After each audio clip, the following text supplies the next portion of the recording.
जहाँ तक बुलाती मगर जाने का नहीं है वो सवाल है, तो हमारे पीएम मोदी पे भी लागू होता है। जब उनको प्रेस कॉन्फ्रेंस के लिए बुलाया जाता है तो वो भी इसी चीज़ का अप्लाई करते हैं। सवाल मेरा है एनडीए के लोगों से, जो कोई जवाब दे दे कि 7 दिन से ज्यादा हो गया, जिस लड़के ने गाली दी थी उसको क्यों नहीं सामने ले आया जा रहा है? वो पॉलिटिक्स क्या है? गाली देना एक पॉलिटिक्स है, लेकिन उसको छुपा के रखना क्या पॉलिटिक्स है? बीड़ी में आग है और इंडिया में चिराग है। और जहाँ जहाँ देखो वहीं बीजेपी में दाग है। कि पूरे देश में हर किसी की मां की इज्जत बराबर है, बराबर तो उस मां की इज्जत भी है जिसने 8 साल ये जीएसटी झेली, जो भारतीय जनता पार्टी ने लूट की गब्बर सिंह टैक्स के नाम पे बनाई थी। हेलो दोस्त, नमस्कार। न्यू डिबेट में स्वागत है। आज के डिबेट में होने वाला एनडीए वर्सेस इंडिया के बीच में एनडीए से होंगे शहजाद पुनेवाला, अनुप्रिया यादव, इंडिया की तरफ से होंगे डॉली शर्मा और कंचना यादव। गाली वाला मुद्दा खत्म नहीं हो रहा है क्योंकि ये बिहार में इलेक्शन है और गाली ये कहाँ से आया? बिहार से। आप ये भी जानते हैं कि बिहार में भाजपा का कोई मुद्दा है नहीं। इलेक्शन तक ये न्यूज ट्रेंड करने दो ताकि बीजेपी यह मुद्दे पर प्रचार करे और इमोशनल करके लोगों को चूतिया बना के वोट लिया जाए। इसमें मोदी जी के मास्टर कहा जाता है। इमोशनल करने में मोदी जी के मास्टर यानी सुपर मास्टर कहा जाता है। इसी मुद्दे पर डिबेट है। डॉली शर्मा ने आज 444 वोल्ट का तड़का दिया ये बीजेपी वाले प्रवक्ताओं को। तो चलिए डिबेट शुरू करते हैं। डिबेट में बहुत मजा और एंटरटेनमेंट होने वाला है। डिबेट आप भी देखिएगा, लास्ट तक देखिएगा और अपना राय जरूर बताइएगा। तो चलिए बिना टाइम लेते हुए डिबेट को शुरू करते हैं। अगर आप चैनल पर पहली बार आए तो चैनल को सब्सक्राइब भी कर लीजिएगा। अगर आप फेसबुक पर देख रहे हैं तो फेसबुक को फॉलो भी कर लीजिएगा ताकि आपको हर दिन ऐसे गोदी मीडिया और एनडीए प्रवक्ताओं को रिलाई के लिए वीडियो आते रहता है। पिक्चर चालू करो बे। चलो भाई देखो 44 होता है। अब अंजना जी, आपका जो मुद्दा है क्या वोट चोरी पर भारी पड़ेगा गाली का मुद्दा? तो आपको हम साफ साफ बता देना चाहते हैं, ना वोट चोरी पर गाली का मुद्दा भारी पड़ेगा, ना गाली पर वोट चोरी का मुद्दा भारी पड़ेगा, और दोनों मुद्दा बीजेपी पर भारी पड़ेगा। दोनों भारी पड़ेगा। मैं एक मिनट में दोनों बताती हूँ। कारण ये है कि वोट अधिकार यात्रा हम जब निकालते हैं तब जाकर प्रेशर में आकर election commission of India press conference करती है और धमकी देकर चली जाती है। हमारे बात का कोई जवाब नहीं होता। ऐसे प्रदेश में जहां पर मुख्यमंत्री नीतीश कुमार जी हैं और इतनी बड़ी घटना एसआईआर जैसी घटना होती है, पूरा विपक्ष सड़क पे होता है, लेकिन नीतीश कुमार जी का न पक्ष में कोई बयान आता है, न विपक्ष में कोई बयान आता है। आप सोच सकते हैं प्रदेश के मुखिया कहां पर हैं? एसआईआर जैसा प्रोसेस हो रहा है लेकिन कुछ अता पता नहीं। ये 13 दिन से जब वोट अधिकार यात्रा चल रहा था इनके पास कोई जवाब नहीं था, न जदयू के पास न बीजेपी के पास। तो आते हैं फिर गाली पर। ये तो लेने के देने पड़ गए। गाली, किसी की भी माँ को गाली देना ये तो असहनीय है भाई, क्यों चाहे वो कोई हो। और इसकी निंदा तेजस्वी जी ने खुद की है। नहीं हो सकता। लेकिन कल जो तमाशा बिहार की सड़कों पर देखा गया वो महाजंगल राज दिखा। आपको याद है, आप कल का वीडियो अगर देखे होंगे तो प्रसव पीड़ा से परेशान एक महिला का एम्बुलेंस इनके गुंडों ने रोका, वहां पर नहीं जाने दिया हॉस्पिटल। एक लड़की का एनटीपीसी का एग्जाम होता है, इनके गुंडों ने नहीं जाने दिया एग्जाम देने। अब बताइए, एक लड़के को, एक आदमी को साइकिल सहित उठाकर फेंक देते हैं। और क्या बिहार में कल नीतीश कुमार की सरकार ने हॉलीडे डिक्लेयर किया था? जब नहीं डिक्लेयर किया था तो काम करने वाले अपने काम पर जाएंगे, तब आप सड़क पर रोकते हैं उनको, बेइज्जत करते हैं उनको, गाली गलौज देते हैं उनको। पत्रकारों की माँ बहन की गाली दी गई कल, और ये वीडियो सरेआम अवेलेबल है। तो आप एक माँ की इज्जत के लिए आप लड़ रहे हो और दूसरे माँ और बहनों को आप गाली दे रहे हो। ये कहाँ से हो सकता है? ये नहीं हो सकता है और बिहार इसको बर्दाश्त नहीं कर सकता है। Very good. मोदी जी, आपकी माँ सबकी माँ है, देश भर की माँ है, लेकिन बिहार ही बंद क्यों? क्योंकि बिहार में चुनाव है। गुजरात बंद करवा देते हैं, पूरा देश बंद करवा देते हैं, लेकिन बिहार ही क्यों? समय समाप्त हुआ। समझ रहे हो? समझ रहे हो आप? समझ रहे हो? तो राहुल गांधी कहते हैं बुलाती है मगर जाने का नहीं। कोर्ट बुलाता है तो सेम बात कहते हैं। राहुल गांधी लगभग 10 साल से यही टेम्पलेट फॉलो करते आ रहे हैं।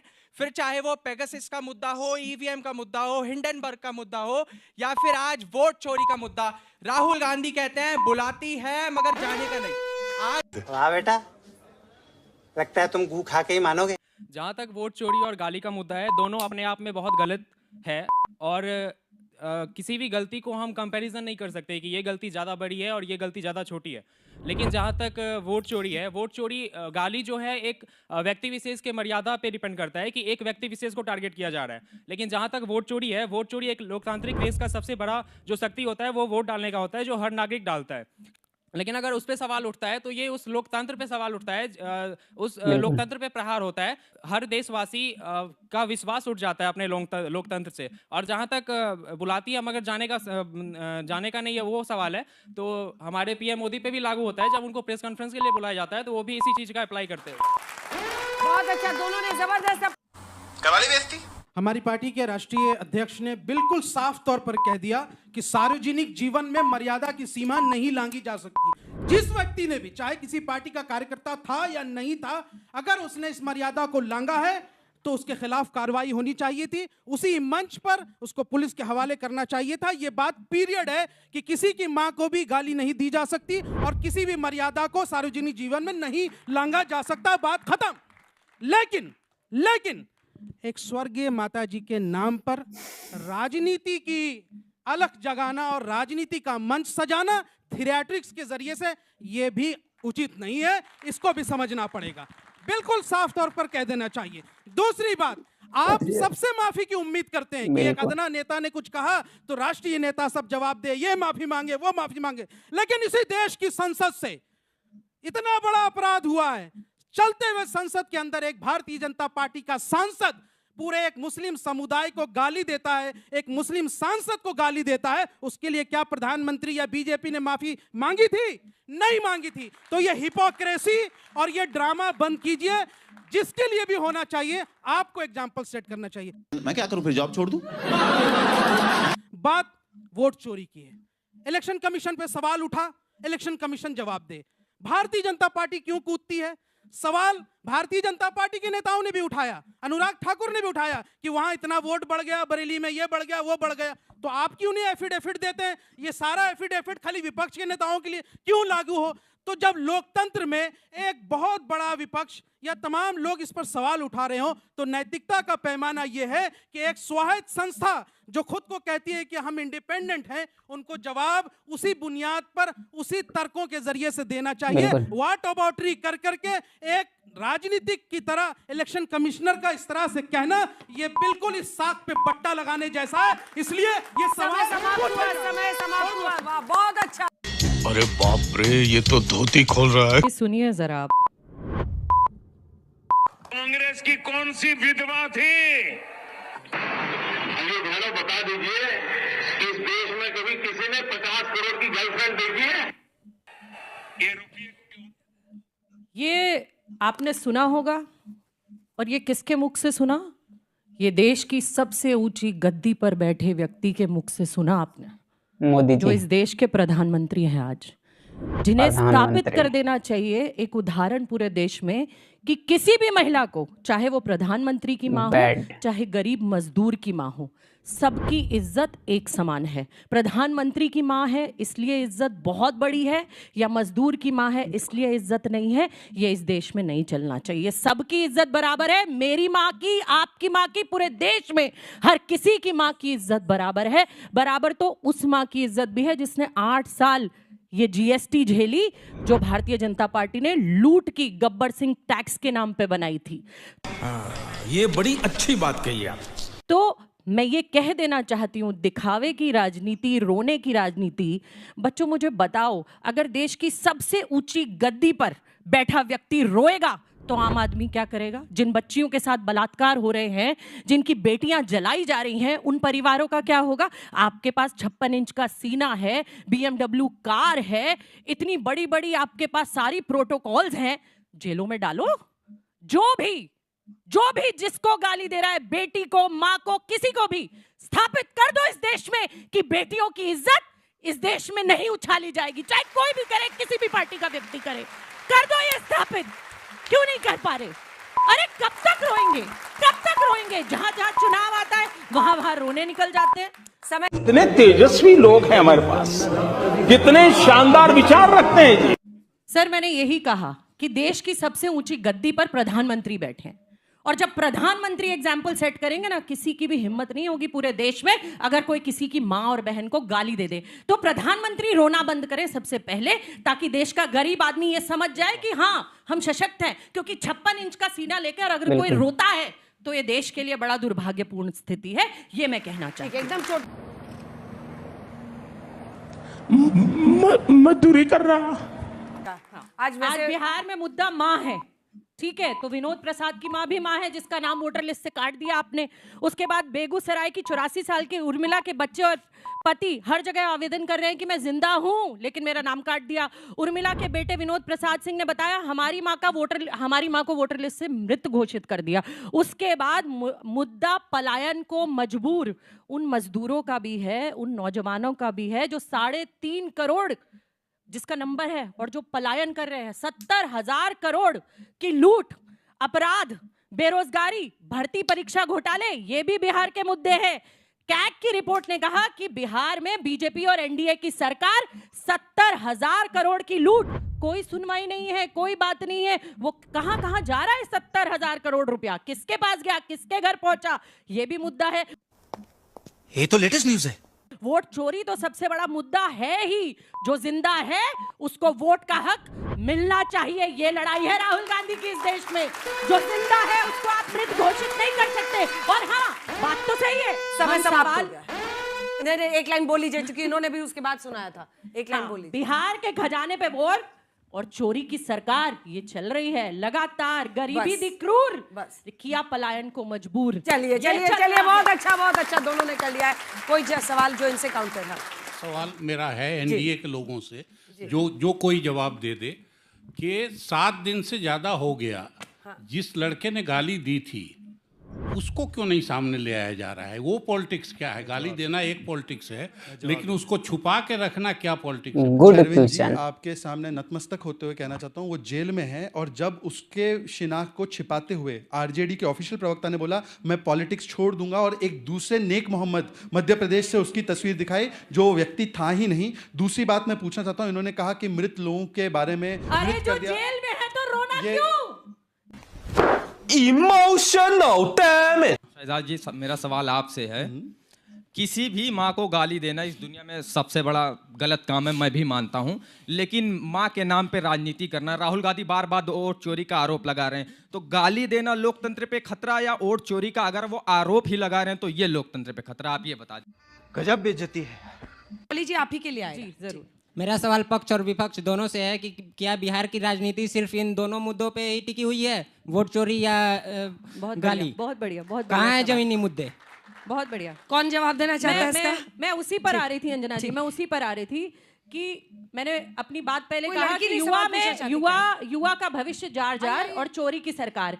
यहाँ पर मैं बोलना चाह रही हूँ कि बिहार में सिपाही भर्ती घोटाला 2017 से 23 का पेपर लीक, उसके बाद अमीन भर्ती घोटाला 2023, बिहार पुलिस भर्ती परीक्षा पत्र लीक, बिहार उत्पाद विभाग 2021 का पेपर लीक, बीपीएससीसी 67वीं पीटी 2022 का पेपर लीक, केंद्रीय चयन परिषद का पेपर लीक हुआ, बिहार राज्य स्वास्थ्य सोसाइटी सीएचओ स्वास्थ्य विभाग सामुदायिक स्वास्थ्य पदाधिकारी 2024 ऑनलाइन परीक्षा का पेपर लीक। ये आपके भविष्य की बात है, चाहे लाल गमछा पहनो चाहे नीला, लेकिन आपके भविष्य के लिए लड़ रहे हैं हम। बिहार में कांग्रेस और आरजेडी आपके भविष्य के लिए लड़ रहे हैं। ये घोटाले छुप नहीं सकते। खाली ठीक है, गांव का मौसम गुलाबी है इनकी फाइलों में। मुझे क्रेडिट नहीं चाहिए। मैम, मुझे आपसे सवाल है कि जैसा आपने कहा कि कई लोगों का नाम काट दिया गया है, तो राहुल गांधी एसआईआर का खिलाफ क्यों बोल रहे हैं? ये तो अच्छी बात है, रिवीजन होगी वोटर लिस्ट की तो लोगों का नाम पता चलेगा कि कौन सच में मर गया है कौन नहीं है, तो उस पर सवाल। बहुत बुनियादी बेसिक सवाल है। हाँ, जिंदा लोग मारे जाए और मरे हुए लोग जिंदा हो जाए, हर साल उनका वोट कोई और डाल कर आए, 2-2 वोट पाए जाए। एसआईआर इसलिए हुआ था, एसआईआर इसलिए नहीं हुआ था कि उसमें आप चुनाव आयोग के साथ एक ही पिच पर खेलें। जब हम लगातार कह रहे हैं कि ये लोग जिंदा हैं, इनका वोट होना चाहिए, आप भी बालिग हैं, अगर आप वोट डालने जाएं और आपका वोट ना हो तो ये लड़ाई विपक्ष की है और विपक्ष लड़ रहा है। मुझे तो लग रहा है ये सत्ताधारी पार्टी की भी लड़ाई है, लेकिन ये तो इलेक्शन कमीशन की तरफ से बैटिंग करते हैं, हम आपकी तरफ से बैटिंग कर रहे हैं। अनुप्रिया जी, आपने बड़ा कुशलता के साथ अपना पक्ष रखा, लेकिन 2015 में भी डीएनए का सवाल हुआ था नीतीश जी के, और उस वक्त उन्होंने 1 करोड़ जो है सैंपल भेजे थे। उस वक्त उस पर क्या कहना था आपका? बिहार बुद्धिमानों की वो भी बिहार का ही मुद्दा था। जी ठीक है, अब 1 मिनट का समय शुरू करते हैं। आप उनके सवाल किसी और को पूछना है उनसे कुछ? छोटा सा सवाल है अनुप्रिया जी, पिछले 1 महीने से वोट चोरी का मुद्दा जो है वो पूरे मीडिया में और हर जगह छाया हुआ है, ऐसा क्यों है अगर इसमें दम नहीं है तो? और आपसे कंचना जी ये बताइए कि वोट चोरी का मुद्दा आपका नहीं था, यह कांग्रेस का था। कांग्रेस के पिच पे आप क्यों जा रही हैं? ऐसा तो नहीं कि बाकी मुद्दे जो अभी चाहिए थे ज़्यादा ज़मीनी हैं वो ढक जाएंगे इसके पीछे? 1 मिनट का समय कंचना जी शुरू होता है। आपने पूछा था, जैसा आपने पूछा था सज्जन जी कि वोट चोरी का मुद्दा ना हमारा मुद्दा है ना कांग्रेस का मुद्दा है, वोट चोरी का मुद्दा जनता का मुद्दा है और इसलिए हम उठाए क्योंकि हम विपक्ष में हैं और हम मुद्दा नहीं उठाते तो मुर्दा लोग जिनको इलेक्शन कमीशन ने मुर्दा बना दिया था वो जाकर राहुल गांधी के साथ चाय नहीं पी रहे होते, ये है। और दूसरा कि मेरी गाली तेरी गाली हम नहीं करना चाहते क्योंकि अगर गाली पे बिहार बंद होने लगे ना तो भाजपाइयों खुद प्रधानमंत्री नरेंद्र मोदी जी की गालियों पर सालों साल बिहार क्या पूरा देश बंद रहेगा। इतना ये लोग गाली दिए हैं, इतना ये लोग गाली दिए हैं, बेशर्मो शर्म करो शर्म। मैं नहीं जाना चाहती उसमें, लेकिन हाँ प्रधानमंत्री जी आपकी माँ को गाली दिया गया, हम सब आपके साथ हैं, आप जिसने गाली दी आप उसको पनिश करिए, हम आपके साथ हैं, लेकिन माँ का राजनीतिक दोहन मत करिए, दिवंगत माँ का राजनीतिक दोहन मत करिए। ये भारत के नहीं पूरे विश्व के पहले प्रधानमंत्री पहले नेता होंगे जो अपनी दिवंगत माँ पर भी राजनीति करना चाहते हैं और हमें कोई अफसोस नहीं होगा, हमें पूरा इन पे भरोसा है कि बिहार में जाकर बोलेंगे भाइयों और बहनों मेरी दिवंगत माँ को गाली दी गई इसलिए हमको वोट कर दो। बिहार की राजनीति इतने निचले स्तर तक तो नहीं, समय समाप्त हुआ। इतना छोटा पहले कभी नहीं हुआ होगा। बीड़ी में आग है और एनडीए में चिराग है और यहाँ झाग है। और जहां जहां देखो वहीं बीजेपी में दाग है। आपका ये राज है, आपका ये राज है, आपका ये राज है। माइक ये तो लेने के देने पड़ गए।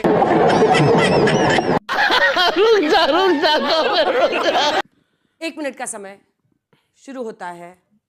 शुरुआत करता हूँ खूबसूरत अशार से कि किसी को घर मिला हिस्से में या कोई दुकान आई, मैं घर में सबसे छोटा था, मेरे हिस्से में माँ आई।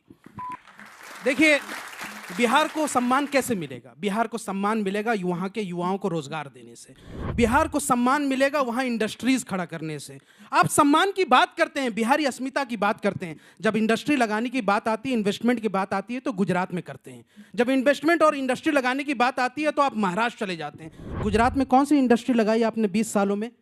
एनडीए की सरकार है, नीतीश जी और मोदी जी के यहाँ से शुरुआत से गठबंधन रही है, 15-20 साल हो गए।